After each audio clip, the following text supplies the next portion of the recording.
Olá! Seja bem-vindo ao Processo Cast, o podcast sobre o direito processual apresentado por Guilherme Kristen Mello.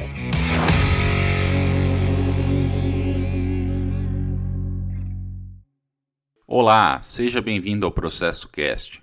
No episódio de hoje recebemos o professor Bruno Augusto Sampaio Fuga, um querido amigo que o meio acadêmico me proporcionou em meio a esse período pandêmico, para tratar do tema aspectos práticos do precedente no ordenamento jurídico. Para quem não o conhece, o professor Bruno é advogado e professor, doutor em Direito Processual Civil pela PUC de São Paulo, pós-doutorando pela USP, membro titular efetivo, cadeira número 32 da Academia de Letras de Londrina, mestre em Direito pela UEL na linha de Processo Civil, pós-graduado em Processo Civil pelo IDCC, pós-graduado em Filosofia Jurídica e Política pela UEL, foi aluno especial no mestrado em Filosofia e Letras pela UEL, estudou inglês na King's London, Inglaterra, no ano de 2011, foi coordenador e fundador da Comissão de Processo Civil da OAB Londrina, sendo atualmente o seu vice-coordenador. É coordenador da Comissão de Processo Constitucional da OAB Londrina.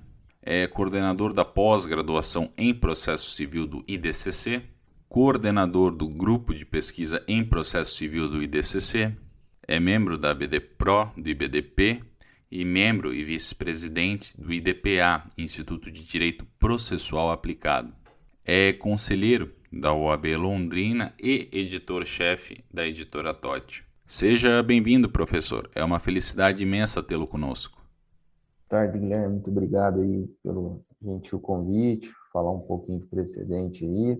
É uma alegria participar aí desse aspecto bem moderno aí, um podcast. Acho que é a primeira vez que eu participo aí, participo bastante de vídeo, né? Que a pandemia proporcionou aí dessa agilidade, né? Digamos assim. E eu agradeço bastante mesmo o convite.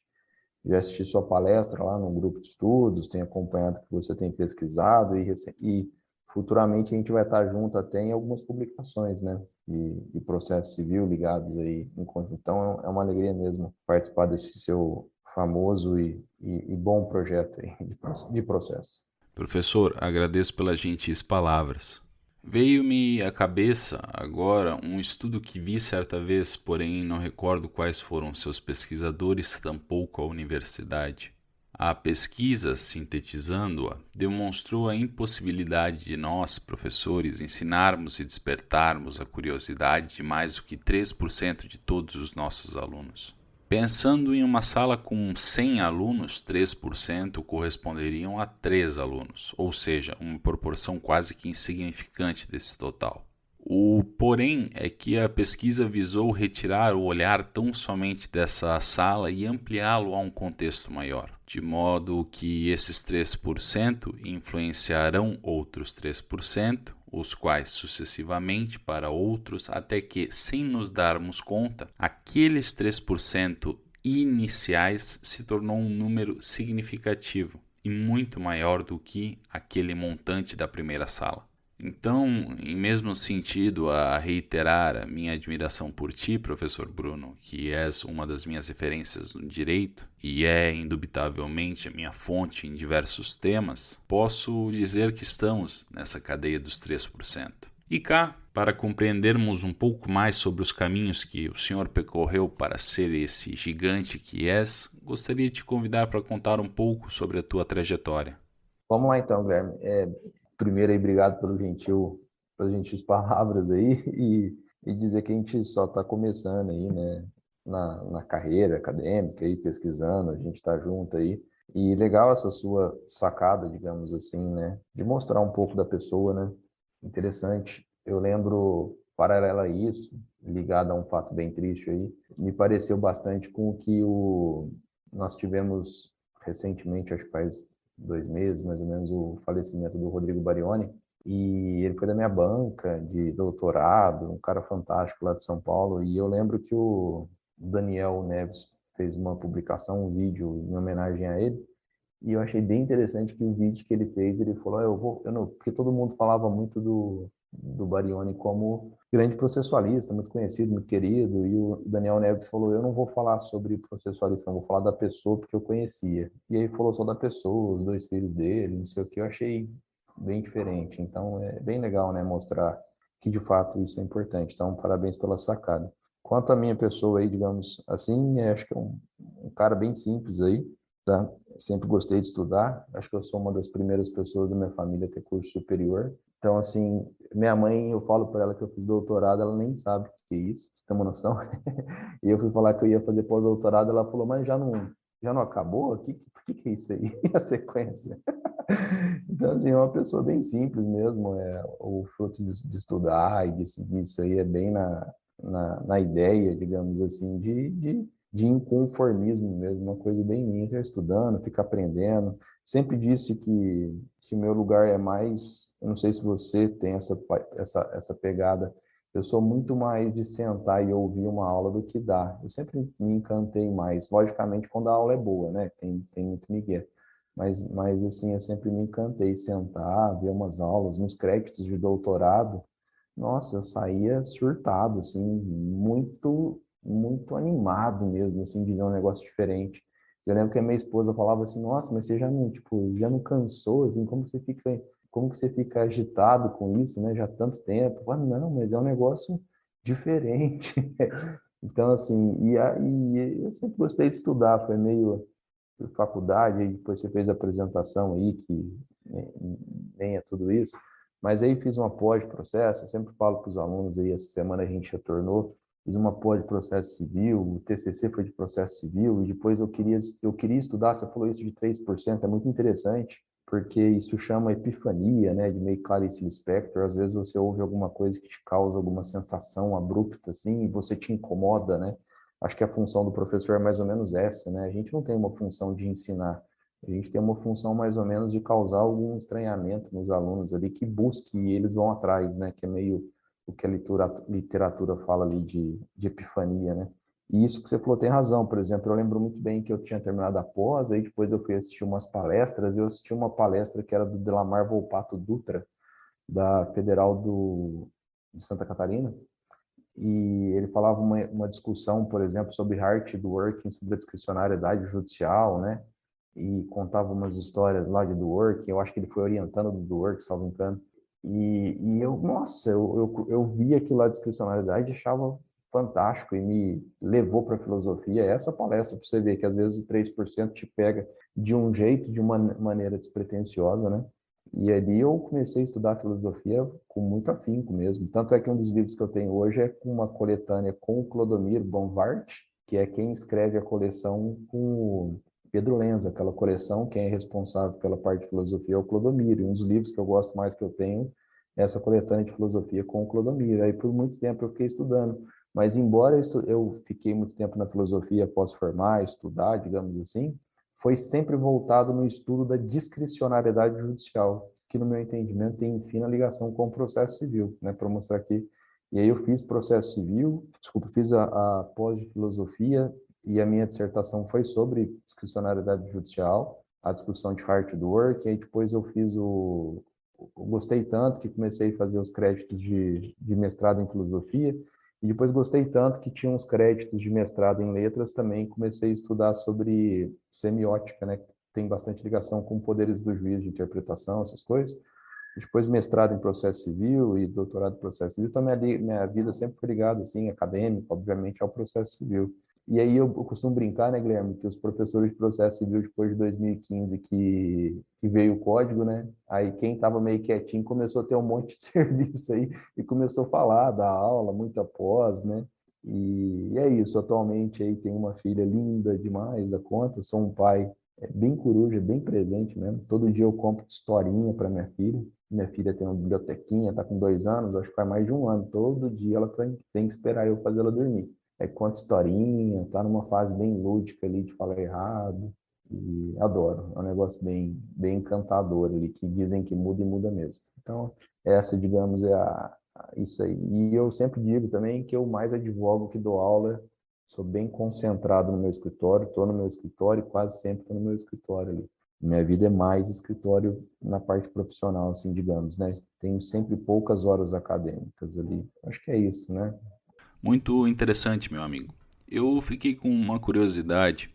O senhor mora em Londrina, no Paraná, certo? Perfeito.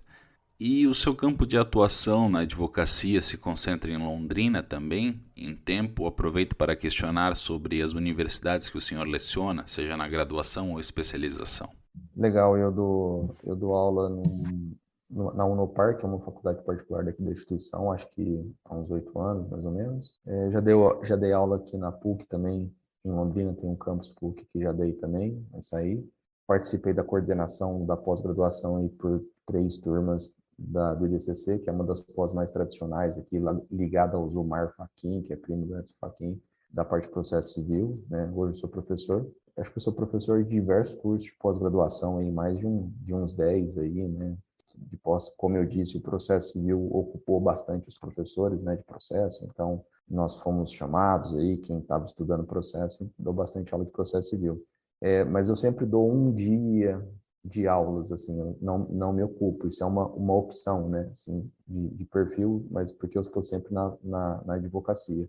Então, dificilmente eu preencho muito. Eu gosto de dar para estudar aula, essas coisas, mas sempre tem pouca carga horária, é uma opção para justamente me dedicar mais à advocacia. Meu escritório é em Londrina, tenho um escritório aqui há 12 anos, que tem um escritório, é um escritório bem atuante aqui, tá? Sempre na parte civil, empresarial, trabalho bastante com processo civil também, parceria com advogados. Meu escritório tem uma característica legal aí, para quem, de repente, dá para até marcar um dia desse tema aí, eu dou bastante palestra ou discussões sobre isso aí.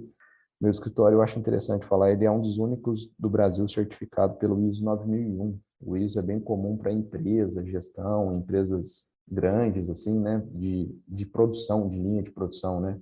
Mas aí faz mais de 5 anos que o meu escritório tem certificação internacional. Então, a gente é auditado todo ano, ganhou o certificado, e aí a gente tem uma política ISO, né, com qualidade, tem um monte de coisa que tem que fazer para não perder a certificação aí, que é bem interessante justamente para atender as empresas, né? A gente atende empresas, essas coisas, e esse certificado é bem interessante. Dou até uma aula na PUC, que é de Direito Empresarial, que um dos módulos é certificações em empresas. Eles me chamam para dar aula de certificação de ISO na pós de Direito Empresarial, para explicar o que são as certificações, né? Certificação ambiental, certificação de ISO.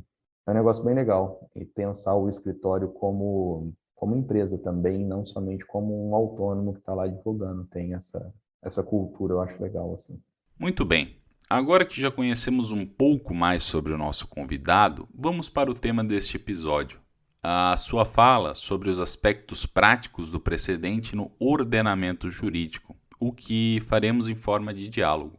Professor Bruno, acredito que a primeira pergunta sobre esse tema, para a partir daí termos um leque de caminhos possíveis para esta nova conversa, afinal, o que são os precedentes?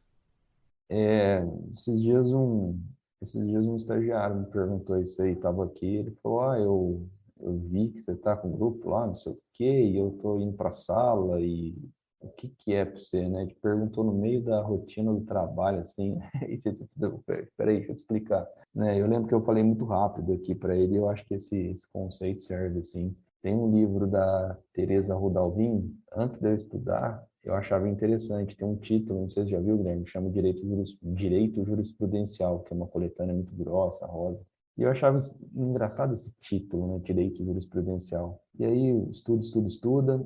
No livro do Cássio Scarpinella Bueno, ele fala que talvez o conceito mais claro do sistema de precedentes do Brasil seja o da Teresa, que é direito jurisprudencial, né? E ele fala, parabeniza a Teresa. Interessante, eu pensei, né? Por quê? Porque, como a gente já tinha conversado, e para qualquer aluno ali que esteja iniciando os estudos, vai ver que há uma crítica do uso do precedente no Brasil, né? Alguns usam, eu uso, por exemplo, precedente entre aspas, quando vai se referir ao sistema do Brasil, por quê? De uma maneira muito rápida, assim, né? Porque no common law o precedente é mais arraigado, né? Então você tem uma cultura, vamos dizer, a palavra cultura é melhor ali pela forma que originou os precedentes, né? na Inglaterra, ali, pela forma que deu origem a esse tipo de respeito das decisões, né? Eles não tinham uma codificação, o que o juiz decidia era espalhado, porque muitos não eram, digamos, alfabetizados. Então o juiz entendeu que esse é o costume e vamos aplicar. E retrata que é o costume, e aí você começa a respeitar o próprio costume, né? E aí você começa a ter esse tipo de cultura, a evolução de lá vai nesse sentido. Enquanto que, e por este motivo, lá a cultura do precedente é dessa forma, né? De uma maneira muito rápida falando, e assim, na Inglaterra um pouco mais rígida essa cultura do precedente, e nos Estados Unidos também com precedente, mas uma cultura um pouco mais amena, inclusive um pouco mais neutra. Inclusive há estados nos Estados Unidos, há um estado que aplica o civil law. Eu acho que é Louisiana, salvo engano, aplica o civil law. Então, assim, não é todos os Estados Unidos que aplicam como law. E também nos Estados Unidos há muitas leis. Essa é uma outra coisa que a gente poderia aprofundar. E no Brasil, pela cultura do civil law, nós temos uma característica mais de ter leis, dedicar ao juiz a confiança. E isso é uma simples cultura, a forma que as coisas seguiram, né? E é importante dizer também que o civil law é mais antigo, porque a gente fala, eles tinham uma cultura, não, muito pelo contrário, o common law é absolutamente moderno. O civil law é muito mais antigo do que o common law. É uma simples forma que as coisas foram, né? E por isso que no Brasil, digamos assim, algumas pessoas criticam quando fala que há um sistema de precedente, alguma coisa. Não, eles vão dizer, não, o sistema de precedente é o common law, aquela forma de respeitar. A gente não tem um sistema de precedente porque a gente não tem uma cultura, mais ou menos isso que os livros vão dizer, né? No Brasil aqui tentaram empurrar um sistema de precedentes, né? Mas eu não sou muito adepto de ficar apresentando essa crítica, não, embora nos livros é muito importante, mas eu não sou assim, vamos criticar, falar que não é um sistema de precedente. Não é um sistema de precedente, ponto. A lá brasileira é um sistema de posto dessa forma, é um sistema nosso de precedentes, assim como eles têm o dele, a gente tem o nosso, e sem muito inferioridade, né? O sistema deles tem crítica, muitas críticas, inclusive, muitas críticas, né? Tem um livro do Friedrich Schauer, que foi traduzido pela Totti, inclusive, e um artigo muito famoso dele, que é um dos grandes caras do Common Law dos Estados Unidos, uma frase que ele fala que o Common Law é muito presente nos Estados Unidos e muito pouco presente em cortes superiores. Olha que frase impactante, porque ele vai dizer que o common law e o respeito dos precedentes é pouco respeitado nas cortes superiores, por tanta influência política que tem. Olha para você ver. Então, assim, tipo, o sistema deles não passa imune a críticas, assim como o nosso também não. Então, nós temos o nosso sistema de precedentes, a lá brasileira, como disse Ronaldo Câmara, Júlio Rossi ali, mas é o sistema nosso. Eu gosto o Cássio, por exemplo, fala que nós temos um sistema de indexação. Talvez essa crítica é muito interessante, né? Porque você não tem uma cultura de ter uma decisão, respeitando, olhando o que as cortes superiores vão fazendo, tudo aquilo. Você tem uma cultura histórica no Brasil agora com 926, 927, que sai uma decisão e ela vai ser respeitada daqui para frente. Talvez aí essa crítica é interessante, né? Porque você não tem uma decisão que vai evoluindo. Aqui você tem uma decisão que nem pipoca, que nasce de um dia para o outro, e aí você diz que ela vai ser respeitada daqui para frente. Então, essa crítica, talvez, nesse sentido, ela é bem diferente do precedente na sua origem, né? A partir dessa exposição sobre o tema, na perspectiva da Civil Law e da Common Law, eu faço a seguinte provocação. Qual é a origem do precedente? Se é que isso é possível de ser delimitado, e precisamente no ordenamento jurídico brasileiro. Também, seria correto, nesse sentido, afirmar que o precedente nada teria a ver com o Brasil antes do Código de Processo Civil de 2015? É possível, até no meu livro eu faço uma evolução ali, né? E aí a gente tenta mostrar que não estamos reinventando a roda, né? Esse sistema, de uma forma mais simples, digamos assim, já existia, né? Eu acho, na minha opinião, o grande marco é o artigo 543 do CPC de 73, que cria ali uma força vinculativa para o direito jurisprudencial do STJ, ele dizia, né? E ali você tem a primeira forma de respeito, um pouco, entre aspas, obrigatório ali das decisões das cortes superiores. Mas você teve lá, por exemplo, códigos antigos, inclusive de épocas muito antigas do Brasil, que já traziam a necessidade de, eu faço essa evolução de respeito das decisões judiciais. Então, assim, tipo, respeitar uma decisão anterior, Guilherme, né, a gente poderia dizer que é até coisa nata da condição humana, né? Se alguém deu uma decisão, automaticamente você respeita a decisão do passado. Veja bem, você pode respeitar. Respeitar não é necessariamente seguir ela, é dialogar com ela. Porque você pode dizer, olha, eu não concordo com a decisão passada. Ao não concordar, você já está respeitando, entre aspas, porque você diz que você tem um entendimento diverso. Então, isso já é um diálogo. Você dizer que ela não existe, né? Ou ela existe, eu estou... Então, assim, e no Brasil nós tivemos diversas legislações aí que trouxeram a necessidade de respeito. Uma mudança de paradigma significativa que nós tivemos no Código foi uma alteração do 73, que traz uma obrigação ao direito jurisprudencial do STJ e criou alguns impedimentos de algum respeito mais forte das decisões. E por oportuno, eu destaco no Civil Law ali Portugal, né, que nós tivemos os assentos ali, e por muito tempo tiveram um respeito. Então, digamos que nós tivemos também um precedente, entre aspas, em Portugal, porque lá tinha os assentos, que é parecido com o direito sumular nosso, a súmula, né? Chamava assento lá, e os assentos eram respeitados. E muito interessante estudar lá, porque os assentos hoje, por exemplo, não são mais utilizados em Portugal, porque entrou em colapso por problema, e hoje não se aceita mais, foi declarado inconstitucional. E eu acho que se eu comecei meu doutorado estudando durante 3, 4 anos, e depois fui me aprofundar em Portugal no final. Se eu tivesse que fazer hoje, talvez, o doutorado, eu teria optado em estudar o que aconteceu em Portugal com mais profundidade para depois entender o que estava no common law, porque o que aconteceu em Portugal é muito mais importante reflexo do que o nosso, porque eles são civil law, tentaram o que a gente está tentando hoje há 5 anos e se deu mal. Eu lembro que o Gaio, por exemplo, você conhece, ele estava em Portugal na época, eu pedi ao Gaio, estou estudando os assentos, não sei o quê, e consegue livro para mim aí, não sei o quê. Eu tinha acabado de comprar vários livros de Coimbra, lá, caríssimo para chegar aqui. E eu lembro ele falando, Brunão, deixa eu te falar, isso é um não assunto aqui. Ele falou, ó, depois da declaração de inconstitucionalidade, não tem nem algo atual para te mostrar profundo que possa impactar, porque não tem essa discussão de precedente aqui, não deu certo, entendeu?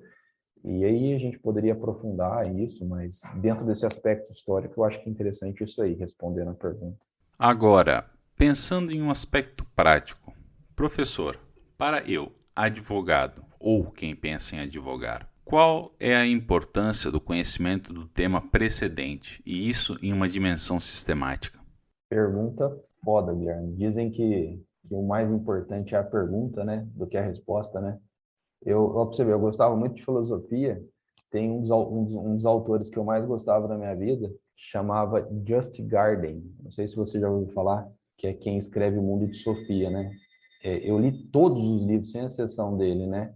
Tem um livro dele, é O Mundo de Sofia, aí depois, mas não é o que eu mais gosto, embora eu tenha lido 6 vezes ele. Tem O Dia do Coringa, a menina a menina das Laranjeiras, e tem um outro livro que chama Ei, Tem Alguém Aí, que eu acho que é um dos livros mais legais que eu já li até hoje, do Justin Garden. E ele tinha um menino que era um extraterrestre, e toda hora que alguém fazia uma pergunta para ele, ele se curvava, igual um oriental, assim, né? Aí as pessoas perguntavam para ele, por que você está se curvando? Aí ele falava assim, porque você fez uma boa pergunta. Aí ele falava assim, as perguntas são mais importantes que as respostas, porque as perguntas nos fazem sair do cômodo, né? Essa pergunta sua é tão boa aí que me lembra essa passagem. Por exemplo, Guilherme, respondendo ela, eu sou do Conselho da OAB, respondo de uma maneira absolutamente prática. Eu sou responsável, por exemplo, em Londrina aqui e região, para julgar os advogados. Então, eu faço parte do grupo que julga, né? Então, uma vez por mês, a gente faz parte de formular processos administrativos e advogados.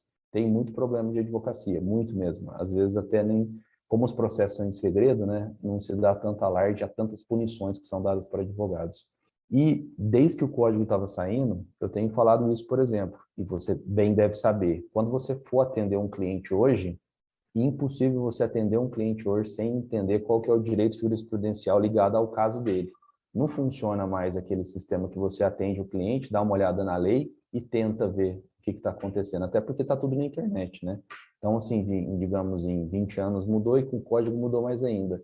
Seria loucura, por exemplo, você atender algum cliente com algo ligado a tributário, ligado a direito imobiliário, ligado a ações indenizatórias de banco, por exemplo, sem entender qual que é o direito jurisprudencial do STJ. Eu entendo até, e já disse isso na OAB, que para mim seria erro passível de punição de processo administrativo. Se você entra com um processo, por exemplo, totalmente contrário à tese que está firmado nas cortes superiores. E aí eu estou falando de precedente, né? E veja bem, eu não estou dizendo você entrar com um processo técnico, dizer que a decisão do STJ está errada e você quer discutir. Ok, absolutamente alto nível. Mas uma coisa é você entrar lá na janelinha, a decisão está firmada há 3 anos e você tenta dizer que a lei diz aquilo que o STJ já falou que não diz. Porra, você vai causar sucumbência para o seu cliente, julgamento de improcedência liminar, vai dar muitos problemas para ele, é a total inaptidão de exercício da advocacia. Eu costumo falar que é igual um médico fazer uma cirurgia com faca de cortar pão, entendeu? Tipo, é você não entender nada da profissão. Então, não tem como a pessoa advogar hoje sem entender qual que é o direito jurisprudencial ligado aos casos, né? Não tem como. Não funciona, por exemplo, ninguém advogado hoje senta de paraquedas e fala, eu vou ajuizar uma ação aqui de direito administrativo, eu advogo bastante para servidor público. E vou ver aqui, vou meter um mandado de segurança aqui, vou falar que não foi chamado, alguma coisa nesse sentido. Porque na lei aqui está falando que, não, quem que é doido de entrar com uma ação hoje sem pesquisar o direito jurisprudencial, né? Estou dizendo minimamente básico, né? Olhar o direito jurisprudencial, isso é precedente. Isso é precedente. Aí, se a pessoa quiser se aprofundar mais, ela vai ver, que é o que eu acho que ela tem que se aprofundar. Se é um precedente da STJ, se é súmula, se é repetitivo, se é controle concentrado, se é súmula vinculante, se é repercussão geral. Aí a gente vai aprofundando para saber quão vinculante é, mas que vincula. E é doido alguém entrar com uma ação sem só na cara dura ler a lei, né, Guilherme? Aí, não, eu vou só na lei aqui, vou... Ou seja, o estudante ou a pessoa precisa ler o direito jurisprudencial. E, por outro lado, pensando no juiz, deve ele seguir o precedente? Se a resposta for sim, o que ele deve seguir? É boa pergunta, né? Eu sempre, aí para quem está nos ouvindo, eu sempre digo que até eu estou com um processo aqui bem grande e o advogado fica trocando ofensas com outro advogado e para o juiz. Isso é muito comum, né? E eu sempre digo em aula de pós que o processo é técnico, né? Se o juiz errou, ele errou tecnicamente, você tem que mostrar para ele. Ou ele não interpretou a lei de forma diversa, ou ele interpretou o precedente de forma diversa e tecnicamente tem recurso para isso, né, Guilherme? E aí você recorre. Então, assim, o 489, parágrafo 1º, tem diversas ferramentas para tecnicamente você brigar tecnicamente com o juiz. Uma delas, por exemplo, é a grande obrigação que tem do juiz de criar um diálogo com você, né? Você diz, tem um direito jurisprudencial ao meu favor. O que você espera é que o juiz responda a você e ele concorda ou não. Eu acho que, obviamente, sou um pouco diferente da doutrina do Marinoni nesse sentido, que fala que há uma... Eu entendo que ele pode discordar do entendimento. O meu entendimento, por exemplo, diferente dele, eu acho que a decisão de recurso especial, por exemplo, simples, ela é passível de não concordância, porque ela não está no rol do 927, nem em reclamação, nem em rescisória. Olha, você diz, eu estou entendendo juiz, estou entendendo perfeitamente a decisão do STJ, mas não concordo. Obviamente, o ônus de argumentação do juiz é forte, mas ele tem esse ônus, ele é possível. Contrário, eu acho, o juiz em outros tipos decisionais do 927. Por exemplo, repercussão geral, eu não acho que cabe ao juiz concordar ou não. Ele pode fazer distinção. Esse caso não é, que você, advogado, está dizendo, não é esse. E ele faz uma distinção, né? Esses tempos atrás eu gravei uma entrevista com o pessoal das quartas processuais, né? A Ive e a Dulce, que tem um canal bem legal no YouTube, e o meu tema foi ressalva de entendimento. E, inclusive, Guilherme, no Coletivização, o evento lá que o Jobim gentilmente fez o convite, eu pedi para falar sobre produção antecipada da prova.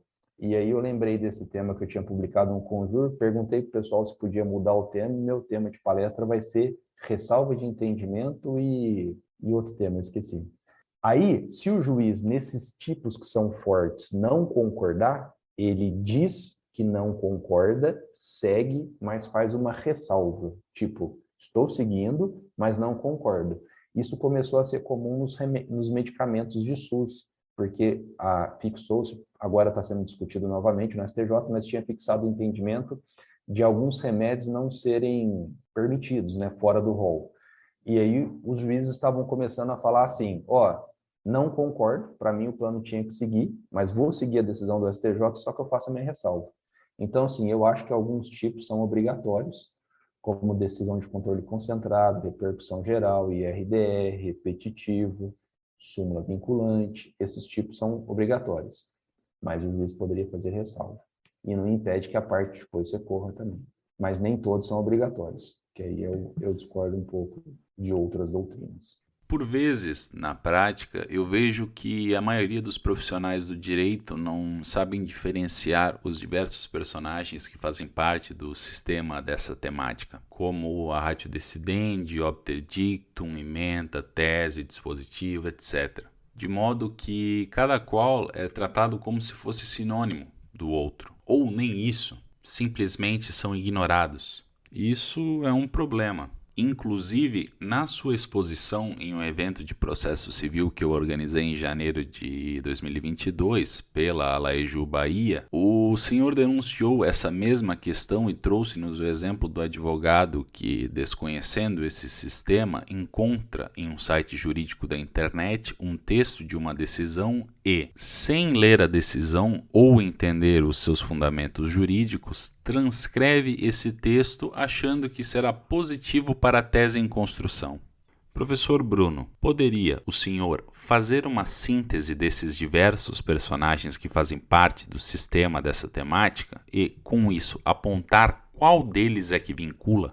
Eu acho que esse tema é um dos temas mais importantes, a gente falou de forma rápida aí na palestra comentada, né, Guilherme? E saiu essa semana passada, da data que a gente está gravando, né? O artigo que eu fiz da RT sobre teoria da transcendência dos motivos determinantes.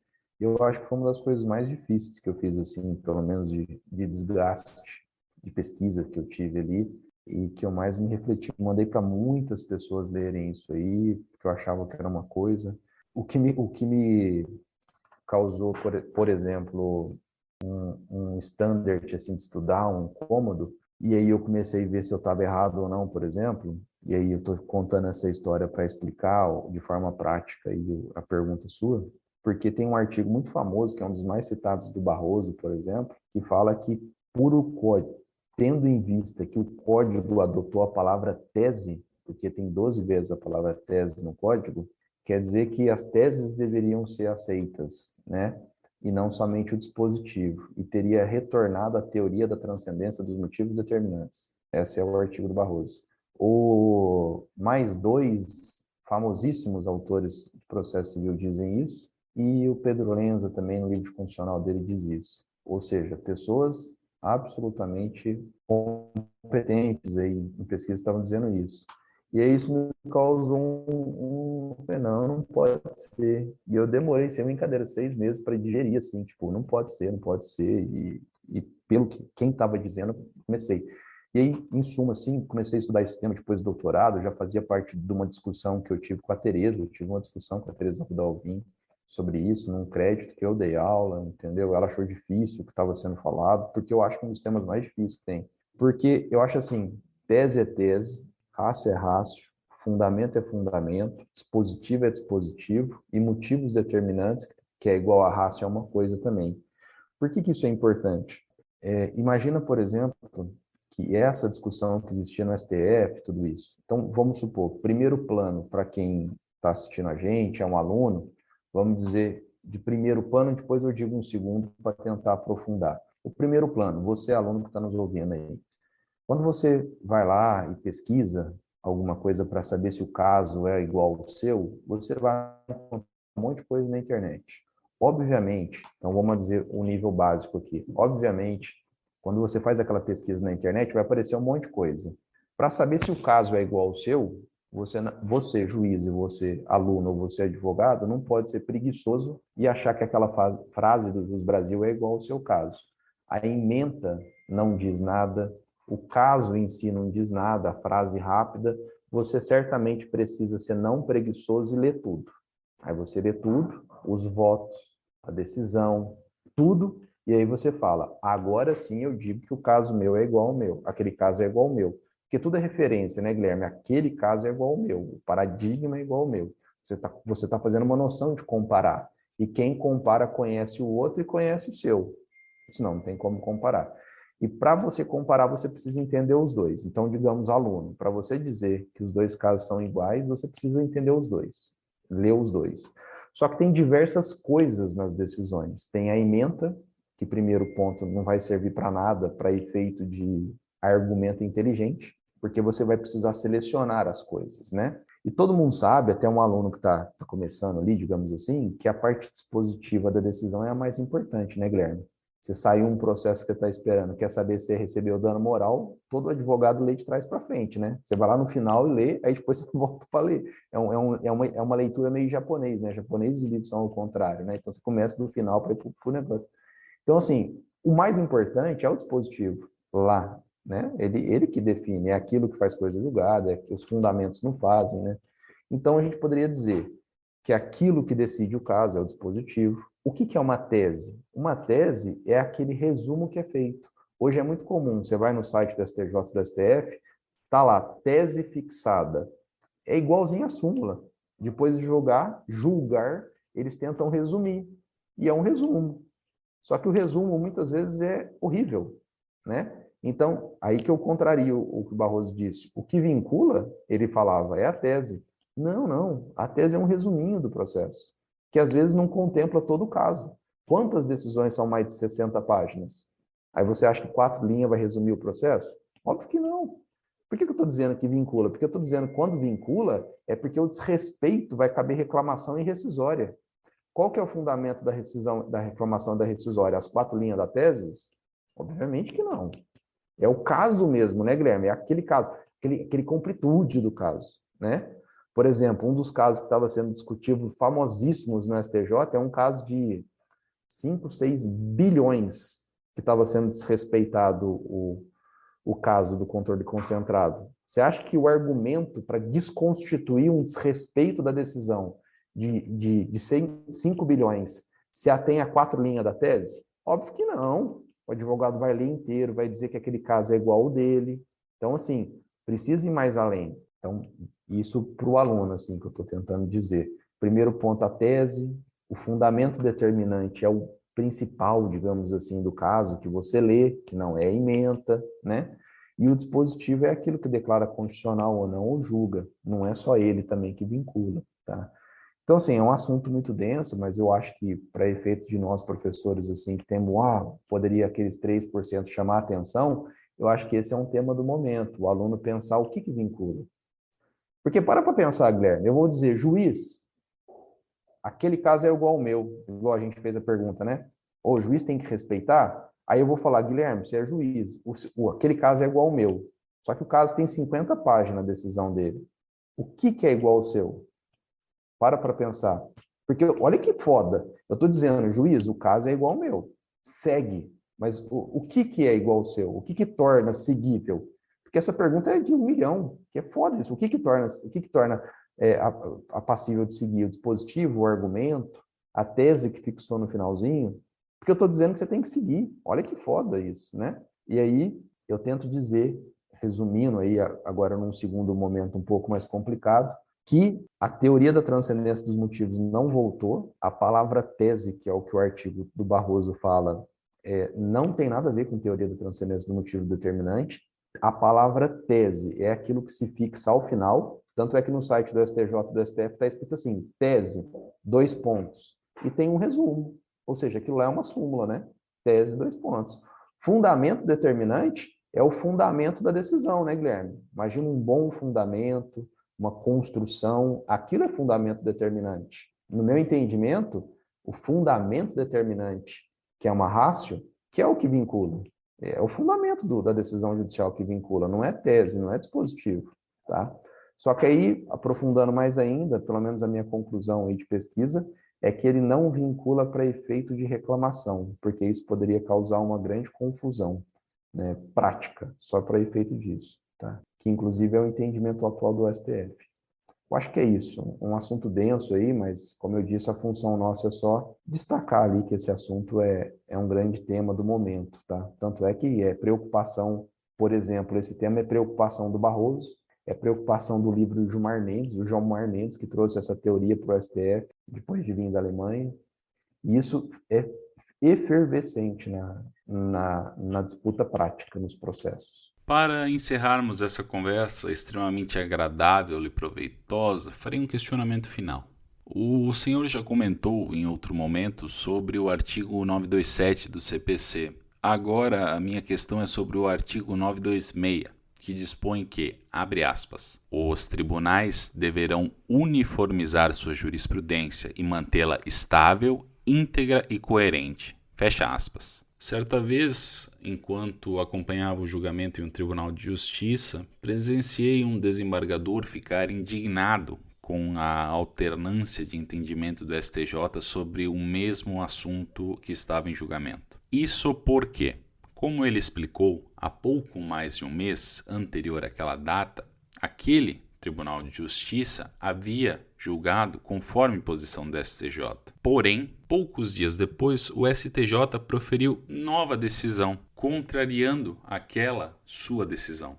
E o tribunal, portanto, precisou redefinir o seu entendimento à luz daquilo que o STJ atualmente havia definido.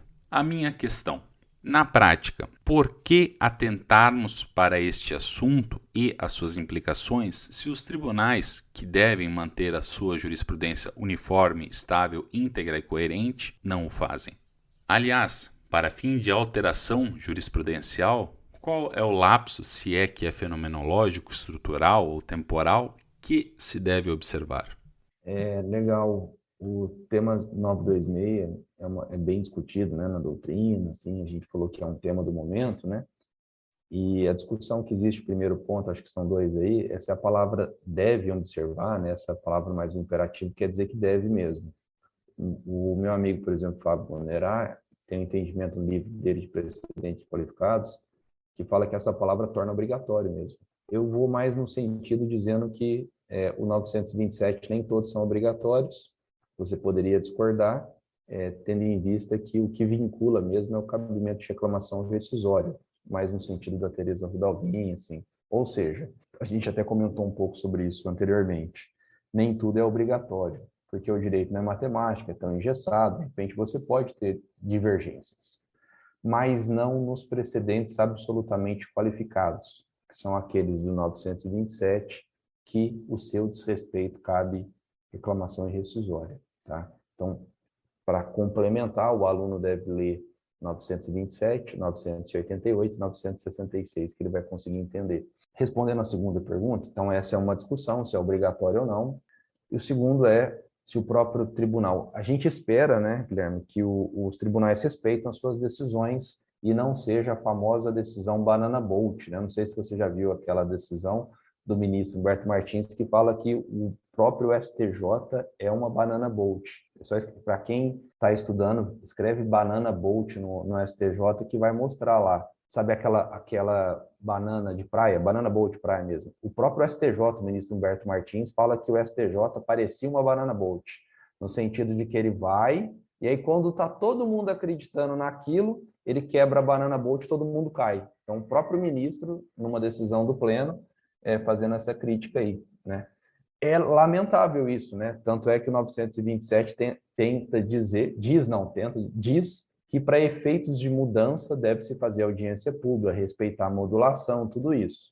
No meu entendimento, a gente discute bastante isso em São Paulo, e isso é uma visão, eu acho que melhorou e muito a forma hoje. Então, Você não tem decisões, você não tem, por exemplo, Guilherme, eu vejo pessoas aventureiras que entram com ação e falam, vamos ver o que vira, porque tem juiz aqui que está dando, o outro não está, vamos ver. Você não tem. Então, você tem ações, por exemplo, de discussões de FGTS, Fundo Rural, revisão da vida toda. Você não vê uma avalanche de ações, assim, por exemplo, de gênero, vamos ver o que dá. Não, estão esperando para ver se vai dar. E se não der a decisão da Corte Superior, não está tendo ações. Vejam bem, não existia o que existia na minha época de começo de advocacia há 10 anos. Vamos ver o que dá. Não, se o STJ falou que não, você não vê ações, porque ninguém é doido. Já falou que não, você entendeu? Então, assim, ponto 2, os precedentes funcionam. Por isso que eu digo que a nossa visão não é de inferioridade. Tem um efeito prático e racional muito interessante. Tem críticas, mas tem um efeito prático. O que não pode é as decisões ficarem mudando. Esse ponto que você disse é muito importante. Obviamente, isso não é desejável. Pode acontecer? Pode acontecer. Eu mesmo tenho uns 2 exemplos que eu vejo atualmente que acontecem que já é uma injustiça. Mas digamos que num patamar muito menor, né? Muito menor. Que é para você ver o que acontece se você for pegar os livros de precedentes do Common Law, eles mesmos dizem que as cortes fazem overturning, salvo engano, que superar, mas não dizer que está superando, transformation, que é fazer as transformações sem dizer que estão transformando, ou seja, todo mundo respeitava, mas eles transformaram o precedente no meio do caminho. Na Rome não, é o outro, são 7, 8 teses do Common Law para mostrar que o Common Law engana os seus jurisdicionados também. Ou seja, isso é um problema deles e é um problema nosso e vai ser assim. Esse é um problema da nossa ciência aí, para quem acredita que é ciência, né? Então, assim, não tem uma parte 100% segura. Eu acho que melhorou. Obviamente, o banana boat, que é derrubar todo mundo, não é desejável, não pode ter. E o 927 tenta resolver isso, né? Vamos mudar o entendimento? Porque pode acontecer que mude. Então, você vai fazer uma audiência pública, vai dar publicidade da mesma forma que você fez. E o parágrafo 3º e 4 fala, inclusive, você tem que fazer eventual necessidade de modulação de efeito, porque quem ajuizou a ação, ajuizou pensando que aquilo seria seguido, né? Tanto eu estava tendo uma discussão com o Cássio Benvenuti, um juiz que tem um livro de standard probatório, e inclusive isso é tema do livro do Metidiero, Superação para Frente, que ele falava que entendia que a modulação hoje é obrigatória, o para frente é obrigatório. E a fundamentação do Cássio é a nova lei de introdução do direito brasileiro, né, a LIBIT, que alterou o nome, né? Porque o artigo 23 e 24 fala que os contratos firmados devem ser respeitados, tá? De forma expressa. Ou seja, se mudar, aquilo que foi previsto deve ser respeitado, para não acontecer o efeito banana boat, né? Você, eu fiz um contrato, fiz um negócio e agora mudou o entendimento. A própria LIBIT lá vai falar que tem que ser respeitado aquilo. Ou seja, se tivesse essa mudança, né, Guilherme, que é essa insegurança que você expôs, pelo menos o grau de confiança que você depositou no judiciário tem que ser respeitado. Que mude daqui para frente. Em 1 ano, 2 anos, 3 anos, não importa. Talvez nesse sentido, para encerrar, aquela passagem da Teresa Rodalvin, a Teresa Rodalvin tem uma passagem muito famosa, talvez é uma das mais, que é os ambientes decisionais. Ela fala que tem ambiente que pode ter mais mudanças e tem ambiente que não. Por exemplo, direito de família, o ambiente é mais suscetível a mudanças. Nós temos evoluções na sociedade e essas evoluções são mais rápidas. Talvez em 6 meses, 1 ano, você muda um pensar, né? Mas, por exemplo, direito civil, empresarial e tributário, o ambiente decisional é mais rígido. Você não pode mudar de 6 em 6 meses uma decisão. Ali é mais rígido. Então, para efeito, para desfecho, talvez esse conceito dela esclareça um pouco. Este é o Processo Cast. No episódio de hoje tivemos a felicidade de conversar com o professor Bruno Augusto Sampaio Fuga sobre os aspectos práticos do precedente no ordenamento jurídico. Professor Bruno, muito obrigado pela sua participação, foi uma felicidade e uma honra. Antes de encerrarmos, para os ouvintes que ficaram interessados em entrar em contato com o senhor, qual é o canal de comunicação que se deve observar? Excelente. Bruno Fuga, né? Acho que do direito aí tem outros Bruno Fugas, mas no direito acho que é eu ali, vai achar fácil o escritório, o Instagram, e o Face.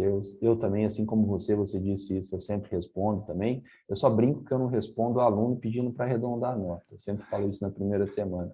O resto, tirando dúvida, perguntando coisas, eu estou sempre respondendo. E aí trocar umas ideias de livro, coisa que achou legal, de repente a pessoa achou algum ponto legal e tem alguns pontos mais complexos que nós falamos aqui, né, Guilherme? Até o advogado mesmo, tem gente que quer colocar na prática e alguma coisa nesse sentido, eu acho legal. Então, rede social, eu acho que é o mais fácil. Tem e-mail, tem tudo, mas hoje a rede social é mais ágil. Muito bem, vejo vocês no próximo episódio. Até mais. Tchau.